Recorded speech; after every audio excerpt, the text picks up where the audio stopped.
Here on the postgame show on the Firebird Broadcasting Network, Pete Ferry alongside Stephen Johnson. Coach Haas is with us today. Stephen. Thank you. And, Coach, I feel as though there's quite a bit in terms of the opportunities that kind of exist, especially going back to the second quarter. You get the blocked punt, felt like momentum was starting to shift. You get it downfield. With the missed potential of getting a score there, and then even the deep shot that missed by just a smidge, talking about the missed opportunities and just how much it swung the game, do you feel like there was kind of a point in the game where things kind of shifted beyond? Yeah, there's always a couple plays in every game, and that's one thing I told the guys in the locker room is that we don't take advantage of our opportunities. That's kind of been where we've been at all year.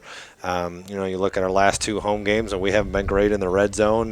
Turnover here, missed opportunity there, right? Have had a lot of opportunities to score points that we haven't taken advantage of. And football is a game of inches, and sometimes that's what happens, right? Where you don't miss that throw and it's a touchdown, and you don't miss that block or a guy falls off a little bit and it's a touchdown here or there. And Eric kicks that field goal and it's still points. Yep. Where you leave feeling good if you make a field goal there. But it feels a little bit snake bitten, a little bit like we're beating ourselves at times, and that's what we got to get rid of. In terms of the silver linings and looking at what the defensive side of the ball was able to do, really getting the pressure on the quarterback today and putting up the sack totals that they were based on what they've done throughout this season.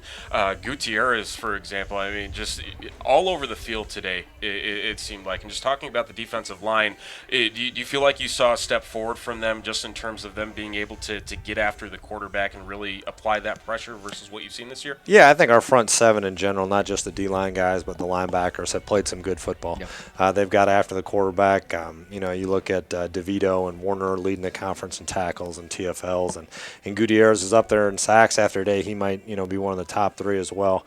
We got to improve in the secondary, and that's kind of been our Achilles heel a little bit this year as well on defense. As those front seven are playing well, and the back four are not, especially at critical opportunities on third down and some of that kind of stuff. And Gibson Groves really being a key part of getting the ball down the field in both halves, really, and then being that security blanket there and really setting the passing game up and coming up with some really good acrobatic catches.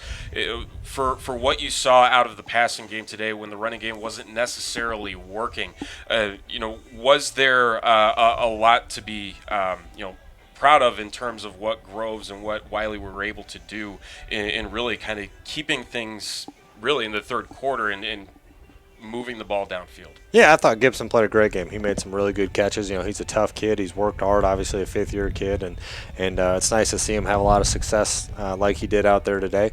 But, yeah, we've got some good wide receivers, that can make plays, and as long as we have time to get him the ball, they've shown they have the ability to do that. Awesome. All right, Coach, thank you so much for your time. Best luck in practice this week, and we'll see you in a week. All right, thanks, guys. All right, thanks, Coach. We'll take a timeout. When we come back, more postgame show on the Firebird Broadcasting Network.